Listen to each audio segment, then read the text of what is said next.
আপনারা দেখতে পাচ্ছেন আমার সামনে অন্নপূর্ণা ভান্ডারের ফর্ম এবং সেই ফর্মটা অলরেডি ফিল আপ করা রয়েছে। তো আমি আজকে বলতে চলেছি যে কিভাবে অন্নপূর্ণা ভান্ডারের ফর্মটা ফিল আপ করতে হয়। আমি আমার মায়ের অন্নপূর্ণা ভান্ডারের জন্য ফর্ম ফিল আপ নিজে করে এবং আপনাদেরকে সেটা শেয়ার করতেছি, যাতে আপনারাও নিজে ঘরে বসে অন্নপূর্ণা ভান্ডারের ফর্মটা ফিল আপ করতে পারেন।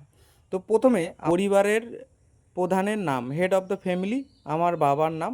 ঠিক আছে, এখানে দেখতে পাচ্ছেন আমার বাবার জন্ম তারিখ এবং আমার বাবা কোন লিঙ্গের পুরুষ, এবং পরিবারের প্রধানের মানে আধার কার্ড নাম্বার, মানে আমার বাবার আধার কার্ড নাম্বার। এখানে যে দেওয়া রয়েছে ডিজিটাল রেশন কার্ডের পারিবারিক আইডি যদি থাকে, তো আমার কাছে নেই, আমি তা সেই কারণে দেইনি।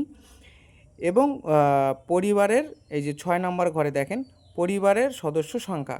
তো এখানে সদস্য সংখ্যা আমি 3 লিখেছি, কারণ আমি এবং আমার বাবা এবং আমার মা আমরা 3 জনের সদস্য সংখ্যা অনুযায়ী আমি 3 লিখেছি। হেড অফ দ্য ফ্যামিলি মানে আমার বাবা, তার অ্যাড্রেসটা আমি এখানে লিখেছি, দেখতে পারেন। যোগাযোগ নাম্বার, এই যোগাযোগ নাম্বারটা আমার বাবার নাম্বার হবে, তাই আমি এখানে বাবার নাম্বারটা দিয়েছি। সিকিউরিটি পারপাসে আমি নাম্বারটা শেষের সংখ্যাগুলো ঢেকে রেখেছি, আপনারা আপনার নাম্বারটা লিখবেন। এখন 9 নম্বর ঘরে যা দেওয়া আছে, 9 নম্বর ঘরে এই যে ঘরটা দেখতে পাচ্ছেন, এইটা হচ্ছে আমার বাবার নাম, মানে head of the family. 1 number যে সদস্য রয়েছে এটা মায়ের নাম এবং মায়ের জন্ম তারিখ।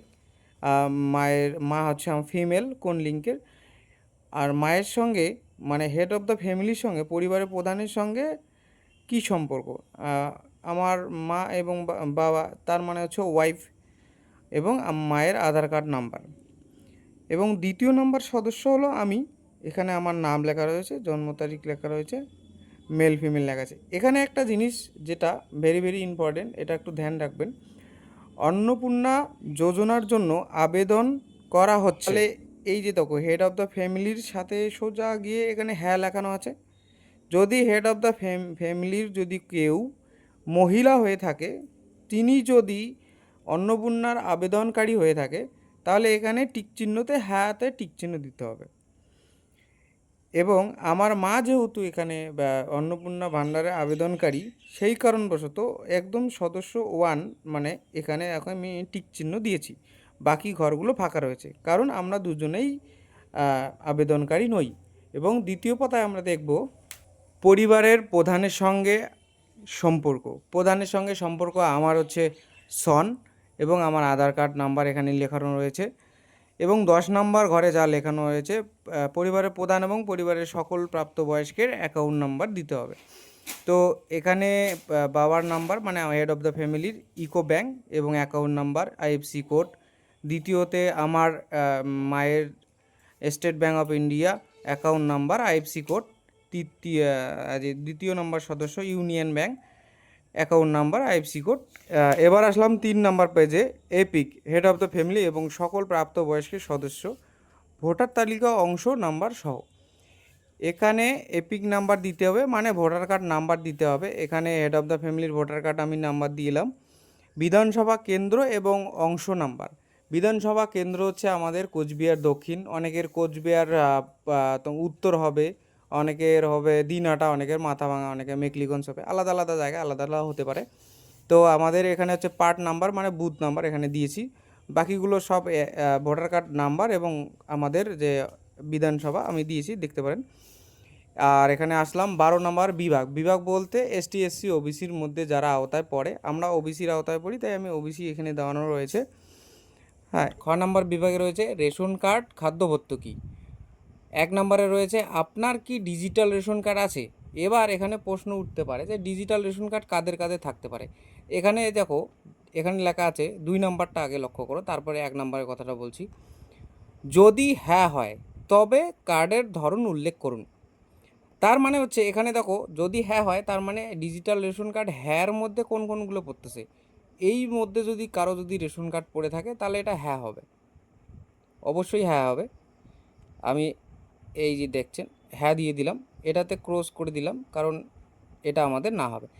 আর আমাদের যে কার্ড রয়েছে RKSY1, তো সেই কারণবশত আমি এখানে RKSY1 যে টিক মার্ক করেছি। এবার 3 নম্বরে আসি। 3 নম্বরে যে রয়েছে পরিবারটি কি রেশন দোকান থেকে মাসিক রেশন তুলছে কি না। অবশ্যই রেশন তুলছি আমরা, অবশ্যই, তাই জন্য হ্যাঁ লিখেছি এখানে বা টিক মার্ক করেছি। এবার সম্পদে আসি, গ নাম্বার বিভাগ। 1 নম্বরে আসে বাড়ির ধরন। আপনার বাড়ি কি 3 বা তার বেশি পাকা ঘর রয়েছে?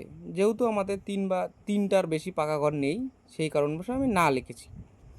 এবার দ্বিতীয় নম্বরে আসি, পারিবারিক জমির মালিকানা। আমার অবশ্যই পারিবারিক জমির মালিকানা আমার রয়েছে, সেই কারণে আমি হ্যাঁ লিখেছি। ঠিক আছে, রয়েছে। এবং যদি কারো অসুবিধা থাকে তাহলে আমি ডকুমেন্টস কী কী লাগবে আমি সেটা কমেন্ট করবেন, আমি সেটা পাঠিয়ে দেবো। এবার 4 নম্বর পাতায় 3-এর যে অংশটা রয়েছে, পরিবারের সকল সদস্যের মোট জমির পরিমাণ শতকে লিখতে হবে। এখানে সংখ্যায় লিখবেন কত শতক, আপনাদের টোটাল ফ্যামিলি মিলে কতগুলো আপনাদের জমির পরিমাণ রয়েছে, কত শতক হতে পারে বা হয়, বা সেটা এখানে লিখতে হবে সংখ্যায়। এবং যানবাহন, আপনি আপনার পরিবারের কোনো সদস্য কি অবাণিজ্যিক মোটর চালিত 4 চাকার গাড়ি আছে? যেহেতু আমার নেই, সেই জন্য আমি না দিয়েছি। যদি থাকে সেই হ্যাঁ লিখতে হবে এবং রেজিস্ট্রেশন নাম্বার লিখতে হবে। 5 নম্বর ঘরে পরিবার ভিত্তিক সদস্যের স্বাস্থ্য বিমা। আমাদের কারোর স্বাস্থ্য বিমা নেই, সেই কারণে আমি না দিয়েছি। এখানে ঘরগুলো খালি রেখেছি কারণ আমার স্বাস্থ্য বিমা নেই, আর যদি থাকে আপনারা দিতে পারেন। 1 নম্বরে রয়েছে কোনো সদস্য কি আয়কর বা পেশাকর প্রদান করে, কোনোভাবে কি ট্যাক্স দেওয়া হয়, সেই বিষয়টা এখানে উল্লেখ করা রয়েছে। অন্য কোনো জিএসটির মাধ্যমে যদি কেউ ট্যাক্স দিয়ে থাকো সেটা উল্লেখ করবেন। পরিবারের সদস্যর প্যান কার্ড যদি থাকে, তো অবশ্যই প্যান কার্ড কম বেশি এখন সবার রয়েছে, তো আমি এখানে হ্যাঁ দিয়েছি। এবং এই যে হেড অফ দ্য ফ্যামিলির নাম এবং তার তার প্যান কার্ড, সদস্য 1-এর নাম এবং তার প্যান কার্ড, সদস্য 2-এর নাম এবং তার প্যান কার্ড এখানে উল্লেখ করা রয়েছে। আমরা আসলাম 5 নম্বর পেজে, কর্মসংস্থানের ধরন। হেড অফ দ্য ফ্যামিলি মানে পরিবারের প্রধান কি কাজ করে? যেহেতু আমার বাবা সাধারণ একটা ব্যবসায়ী, ছোট পানের দোকানি, তো সেই কারণে আমি ব্যবসায়ী এখানে টিক মার্ক করেছি। অনেকে কৃষক বা কারিগর বা শিল্পী, বা অনেকে বেকার, পরিযায়ী শ্রমিক, বিভিন্নভাবে বিভিন্ন থাকতে পারো। তো সদস্য 1 আমার মা বেকার, সেহেতু আমি বেকার লিখেছি। সদস্য 2 আমি, তো আমিও এখানে বেকার উল্লেখ করেছি। তো এবারে আসলাম 6 নম্বর পাতায়।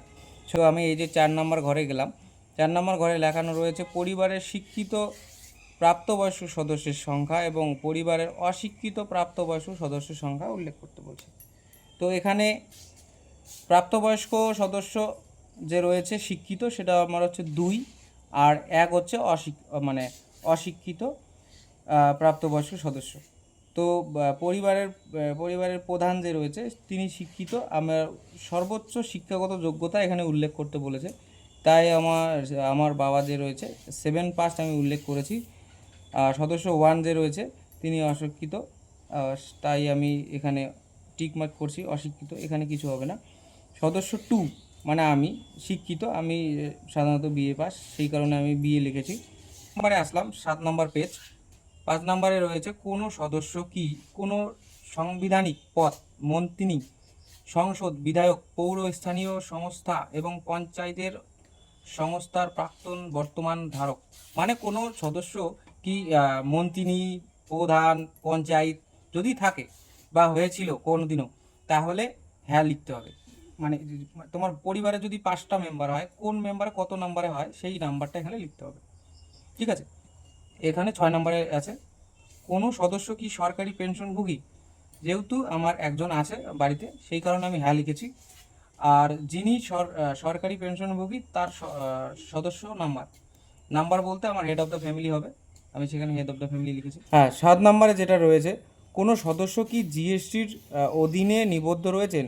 যেহেতু আমার একটি জিএসটি রয়েছে, সেই কারণে হ্যাঁ লিখেছি এবং জিএসটি নাম্বারটা এখানে দেওয়ানো রয়েছে। পরিবারের মোট বার্ষিক আয় টাকায় লিখতে হবে, আমি 1,80,000 টাকা লিখেছি, মানে এটা বার্ষিক সারা বছরে।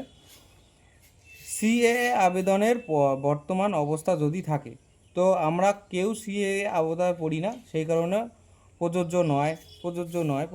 আমরা 3জন আছি, 3জন প্রযোজ্য নয়, আমরা সিএএ আওতায় পড়ি না। তাই অন্যান্য কিষাণ ক্রেডিট কার্ড, আর ARD মানে মেন বিষয় হচ্ছে এখানে কোনো ক্রেডিট কার্ডের মাধ্যমে, মৎস্যজীবী ক্রেডিট কার্ড আমাদের কাছে নেই, শিক্ষার্থী ক্রেডিট কার্ড আমার কাছে কিছুই নেই, সেই কারণে আমি টোটাল ঘরটা ফাঁকা রেখেছি, এখানে আমার কোনো দেওয়ার মতো কিছু নেই।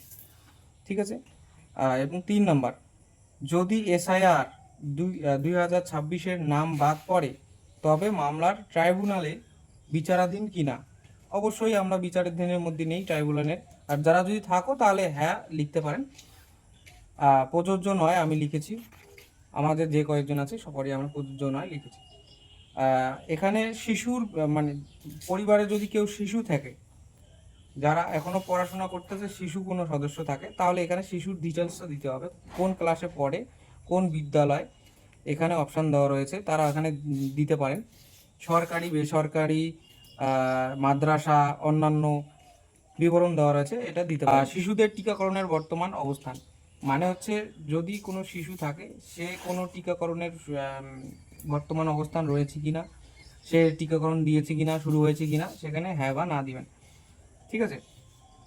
এবার রয়েছে, আপনি কি কোনো সরকারি প্রকল্পের সুবিধা ডিবিটি লিঙ্কের মাধ্যমে পাচ্ছেন? পরিবারের প্রধান, না, আমার বাবা পায় না, সেই কারণে আমি এখানে না লিখেছি।